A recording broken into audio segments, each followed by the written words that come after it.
సర్వతీర్థమయీ మాత సర్వదేవమయ పిత తస్మాత్ సర్వప్రయత్నేన పూజయేత్ తాహి నిత్యతః. మాతృదేవో భవ పితృదేవో భవ. సెప్టెంబర్ నెల 2026 సంవత్సరంలో మాస ఫలితాలు ద్వాదశ రాశుల వారికి ఎలా ఉన్నాయో తెలుసుకునే ప్రయత్నం చేద్దాము. సెప్టెంబర్ మాసంలో వచ్చేటటువంటి ముఖ్యమైన పండుగల గురించి మనం ప్రస్తావిస్తూ ఉన్నాము. ఇప్పుడు కూడా వాటి గురించి ఏ ఏ పండుగలు రాబోతున్నాయి అనేది తెలుసుకుందాము. వాటి యొక్క ప్రాముఖ్యత తరువాత ఎపిసోడ్లో మనం ఆధ్యాత్మిక విషయాల్లో మనం చెప్పుకోవడం జరుగుతుంది. తప్పకుండా చెప్పుకుందాము. ఎందుకంటే పండుగ చేసుకుంటున్నాము, ఏదో అల్లుడిని పిలుస్తున్నాము, ఇట్లా చేస్తున్నాము, కరెక్టే. అసలు ఆ పండుగ ఏంటి, దాని ప్రాముఖ్యత ఏంటి అనేటటువంటి తెలుసుకోవాల్సిన ఆవశ్యకత ఒక హిందువుగా. తినడం మాత్రం మర్చిపోకుండా చేసుకుంటున్నాం. దానికి ఏమేమి పిండి వంటలు చేసుకోవాలని చెప్పారో అవన్నీ చేసుకుంటున్నాం, కమ్మగా తింటున్నాము, ఓకే, దాని గురించి ఏం కాదు.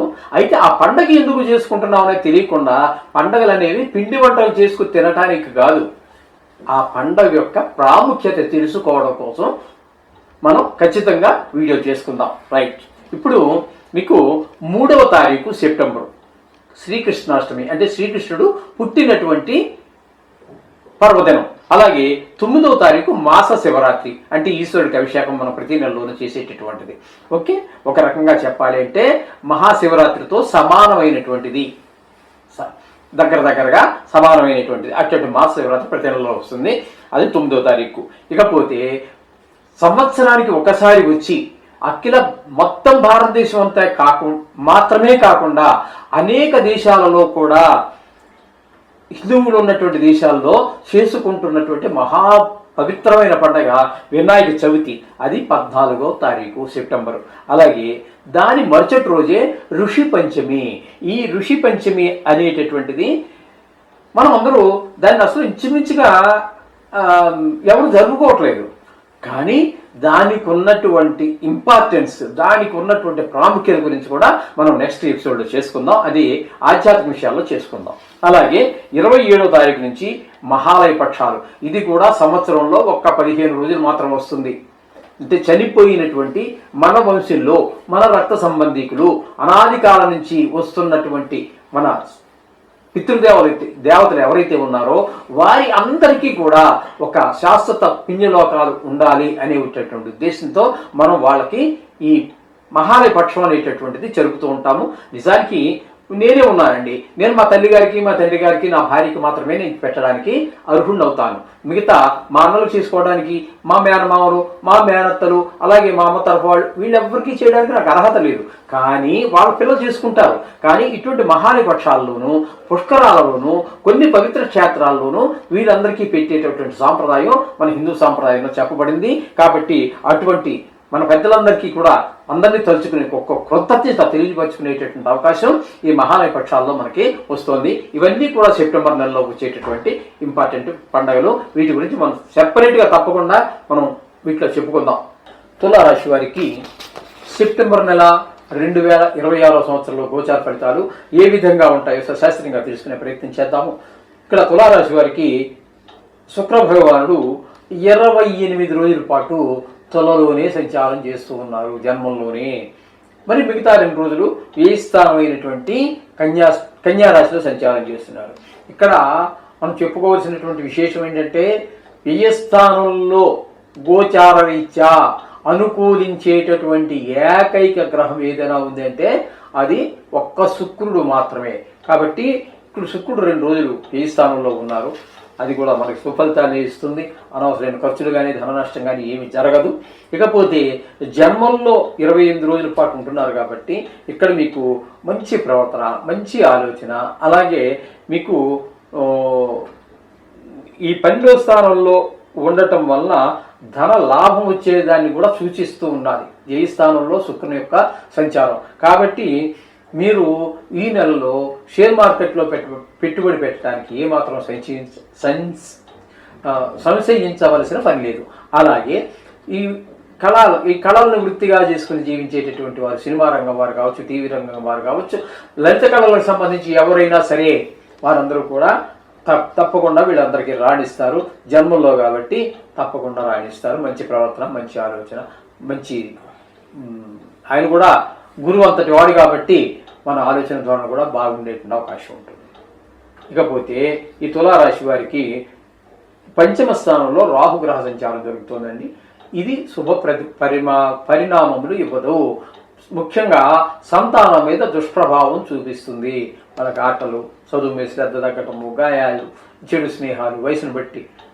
మరి ఎలిమెంటరీ స్కూల్ పిల్లలు చెడు స్నేహాలు ఏంటో తెలియదు, హై స్కూల్ వరకు కూడా ఏమీ తెలియదు. హై స్కూల్లో కూడా 10th క్లాస్ వచ్చిన దగ్గర నుంచి, ఇంటర్మీడియట్ వచ్చిన దగ్గర నుంచి, డిగ్రీ దగ్గర నుంచి ఇంకా చెడు స్నేహాలు ఏంటి, మంచి స్నేహాలు ఏంటి అనేది తెలుస్తుంది. వాడి స్వభావం స్వతహాగా ఏముందో దానికి అనుగుణంగా ఇక్కడ రాహుగ్రహం పంచమ స్థానంలో ఉన్న కారణంగా ఆ రకమైనటువంటి చెడు స్నేహాలు చేసే అలవాటు కూడా లేకపోలేదు, అది గమనించుకోండి. అలాగే సప్తమ స్థానంలో వక్రగతిలో ఉన్నటువంటి శని సంచారం జరుగుతోంది. వక్రగతి వలన ప్రత్యేకమైనటువంటి చెప్పుకోదగిన ఫలితాలు లేకపోయినప్పటికీ ఇక్కడ మీకు 6వ స్థానంలో ఉన్నటువంటి శనిగ్రహ సంచారము మీకు ఆరోగ్యాన్ని ప్రసాదిస్తాడు. రుణాలు ఉంటే తీర్చేయగలుగుతాడు. కొత్త రుణం ఏదైనా మీరు ప్రయత్నం చేస్తున్నారో తప్పకుండా దొరుకుతుంది. ఆ దొరికినటువంటి ఆ రుణం కూడా మీకు ఓ ఇల్లు కొనుక్కోవటానికో, కారు కొనుక్కోవటానికో, పిల్లల ఉన్నత విద్య కోసమో, మరో దానికోసమో చాలా చక్కగా ఉపయోగపడేటువంటి అవకాశం కూడా శని భగవానుడు మీకు కల్పిస్తూ ఉన్నాడు. ఇక భాగ్యస్థానంలో కుజుడు 18 రోజులు, దశమ స్థానంలో 12 రోజులు సంచారం చేస్తూ ఉన్నారు. ఈ కుజుడు భాగ్యస్థానంలో కానీ లేదా దశమ స్థానంలో కానీ 2 చోట్ల శుభఫలితములు ఇవ్వజాలడు.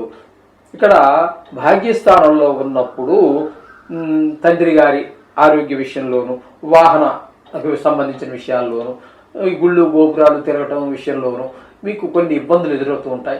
ఒకవేళ మీరు కష్టపడి వెళ్ళగలిగినా అక్కడ ఏదో అసంతృప్తి మిగిలిపోవటం, ఆ గుళ్ళో సరిగా దర్శనం కాకపోవటం, లేకపోతే ఊహించినటువంటి అవమానాలు ఎదురుపడటం, ఇలాంటివి జరిగే అవకాశం మనకి దశమ స్థానంలో ఉన్నప్పుడు జరుగుతూ ఉంటుంది.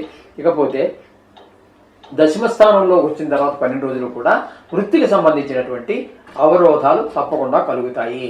ఇక దశమ స్థానంలో గురువు యొక్క సంచారం జరుగుతున్నది. ఆ దశమ స్థానంలో గురువు యొక్క సంచారం కూడా ఆయనకు సొంత ఆయనకు ఉచ్చస్థానం అయినప్పటికీ కూడా ఆయన గోచార రీత్యా మాత్రం యోగ కారకుడు కాదు. ఆయన కూడా చేసే పని ఏంటంటే ఇక్కడ కుజుడు దశమ స్థానంలో ఉండి ఏ విధమైన వృత్తిపరమైన ఆటంకాలు కలిగిస్తున్నాడో అవే ఆటంకాలు గురువు కూడా కల్పించబోతున్నాడు. కాబట్టి మీరు అది గమనించుకోండి. ఇకపోతే ఏకాదశ స్థానంలో బుధుని యొక్క సంచారం 7 రోజులు చాలా శుభప్రదమైనటువంటి ఫలితాలన్నీ ఇస్తూ ఉన్నాడు. లాభం మీరు ఊహించిన దానికంటే వృత్తిలో కానీ వ్యాపారంలో కానీ మీకు మంచి లాభాలు ఏర్పడతాయి. అక్కడ అదే బుధుడు మళ్ళీ ఈ స్థానంలోకి వచ్చి 23 రోజులు ఉంటున్నాడు. అక్కర్లేని ఖర్చులు, అనవసరమైన ఖర్చులు, ధన నష్టము, ధనం మోసపోవడం ద్వారా నష్టపోవడం, ఖర్చులు వ్యయము, ధన నష్టము, ఈ రెండు వేరువేరండి. ధనం వ్యయం అంటే మీరు ఖర్చు పెట్టుకున్నారు, అది మంచి పనికి కావచ్చు, చెడ్డ పనికి కావచ్చు. కడుపుండా తాగారు, 4 ఫ్రెండ్స్ని తీసుకెళ్ళి, అదొక ఆనందం. ఖర్చు అయిందని ఒక ఆనందం ఉంటుంది. ఈ మోసపోవడం చూసారా, పర్సు కొట్టేశాడు ఎవడో, బాధపడిపోతాం. 10 రూపాయలు పోయినా సరే దాని మీద ఉంటుంది. ఆ రోజంతా నిద్రపోం, ఎక్కడ పారేసాను వెతుక్కుంటూనే ఉంటాం. ఆ విధమైన చింతలేక ఏర్పడే అవకాశం ఉంటుంది ఈ బుధుడి వల్ల. ఇలాగే రవి యొక్క సంచారం మీరు తీసుకున్నట్టయితే రవి యొక్క సంచారం కూడా ఏకాదశ స్థానంలో 17 రోజులు మంచి అద్భుతమైనటువంటి ధన లాభం బాగుంటుంది. ఆరోగ్యం భాస్కరాచార్య కాబట్టి ఆరోగ్యాన్ని ఇస్తాడు. నేత్రాలకు సంబంధ కారకం ఉంది కాబట్టి నేత్ర సంబంధ వ్యాధులు కూడా కొంచెం ఊరట ఏర్పడుతుంది. ఈ విధమైన ఫలితాలన్నీ కూడా రవి ఏర్పడుతున్నాడు. అక్కడే కేతు ఉన్నాడు. ఈయన నెలంతా ఉంటాడు ఇక్కడే.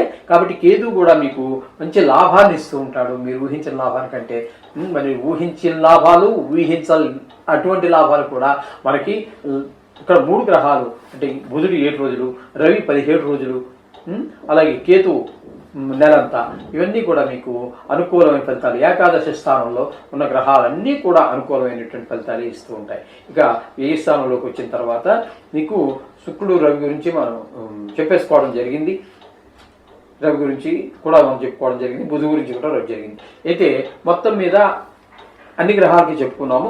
ఇక్కడ ఈ తులారాశి వారికి మనం చెప్పవలసిన విషయం ఏంటంటే ముఖ్యంగా ఇందులో శని భగవానుడు నెలంతా మీకు యోగకారకమే. అలాగే కేతువు నెలంతా యోగకారకమే. శుక్రుడు యోగకారకమే. అంటే 3 గ్రహాలు నెల పూర్తిగా మనం చెప్పుకునేవే మాస ఫలితాలు. ఈ 3 గ్రహాలు మాసం అంతా నెలంతా పూర్తిగా అనుకూలమైనటువంటి పరిస్థితి ఉంది. అలాగే 2 గ్రహాలు పాక్షికంగా రవి బుధులు పాక్షికంగా మీకు అనుకూలంగా ఉన్నారు. అంచేత వీరికి తులారాశి వారికి కూడా చాలా బాగుందని చెప్పవచ్చు, అందులో సందేహం లేదు. కాబట్టి ధైర్యంగా చేస్తున్నటువంటి వృత్తిని పెంచుకోవటానికి నిరభ్యంతరంగా పెట్టుబడి పెట్టండి. అలాగే మీకు ఆ శ్రమకి మించినటువంటి లాభాలు ఏర్పడేవి అవకాశాలు స్పష్టంగా గోచరిస్తూ ఉన్నాయి. అలాగే కొన్ని గ్రహాలు ప్రతికూలత ఉంటుంది. మనం చెప్పింది ఇంకా ఇవన్నీ చెప్పక్కర్లేదండి, 3 సంవత్సరాలుగా కంటిన్యూ చెప్తూనే ఉన్నాం. నవగ్రహాల యొక్క జపము మీ రోజువారీ దేవుడి పూజ దగ్గర స్నానం చేసి మనం ఎక్కడికి వెళ్ళాం. ఇంట్లో మన హిందువులు అన్నవారు ఎవరు కూడా స్నానం చేసి డైరెక్ట్గా దేవుడి గుడి దగ్గరికి వస్తాము. దేవుడి గుడి దగ్గరికి వచ్చి ఒక్క 2 నిమిషాలు వాళ్ళకి వచ్చినది ఏదో రానిదేదో ఏది రాదు, దేవుడు ఆయన చల్లగా కాపాడని దండం పెట్టుకుంటాం. అది చేయండి. అక్కడే ఈ నవగ్రహ శ్లోకాలు చదువుకోండి. ఆ నవగ్రహ శ్లోకాలు రావు మీకు అనుకోండి, అది మీ ఆ వారాల పేర్లు ఉన్నాయిగా, ఆదివారం నుంచి శనివారం దాకా ఈ పేరు చెప్పుకుని నమః అనుకోండి. ఆ నవగ్రహాల్లో 7 గ్రహాల పేర్లు అవి. రాహు కేతువులు అవి ఎందుకు లేవు నవగ్రహాలు ఏంటంటే అవి ఛాయాగ్రహాలు కాబట్టి వీటిలో చేర్చబడలేదు. ఓకే, అందుచేత ఆ వారాల పేర్లు ఆదివారం నుంచి శనివారం దాకా తలుచుకొని మహానుభావ రక్షించాలని పేరు పెట్టుకోవాలి. ఎందుకంటే మనకు అన్ని మంత్రాలు వచ్చేయాలి, వేదాలు వచ్చేయాలి, ఈ ఉపనిషత్తులు అవన్నీ అయ్యే పని కొంతమందికి అవుతాయి, కొంతమందికి చాలా తక్కువ మందికే అవుతాయి. 199 మందికి అవ్వవు. కాబట్టి మీకు వచ్చిన విధానంలో మీరు ఏ విధంగా దేవుని ప్రార్థిస్తారో అదే విధంగా ఆ నవగ్రహాలు కూడా ప్రార్థించండి. మీ దేవుడి పూజలో ఒక భాగంగా తప్పకుండా మీకు శుభాలు కలుగుతాయి. శుభం భూయాత్.